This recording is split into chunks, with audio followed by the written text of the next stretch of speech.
দেখো বন্ধুরা, আজকে সকালবেলায় ঘুম থেকে উঠে পিছন দিকে জানলাটা যেই খুলেছি, দেখছি পাখিগুলো কি চিল্লাচ্ছে, ক্যাচার ক্যাচার করছে, আর ঝোপের মধ্যে কীটা যেন খসর খসর করছে।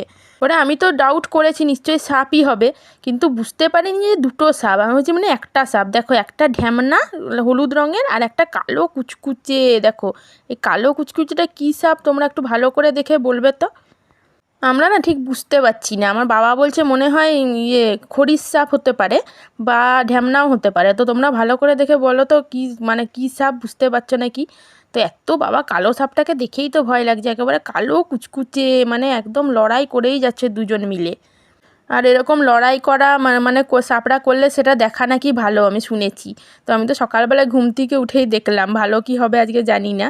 তো যাই হোক, তারপরে আজকে যেহেতু ভালো দিন ছিল, পূর্ণিমা, ওই জন্য বাবা শুকনো লঙ্কা পুড়াবে বলছিল, কিন্তু মা পুড়াতে দেয়নি। বলছে থাক, ওরা তো ওদের নিজেদের মতোই লড়াই করছে, আমাদের তো কোনো ক্ষতি করেনি, বেকার কেন ওদেরকে করবো, তাই না?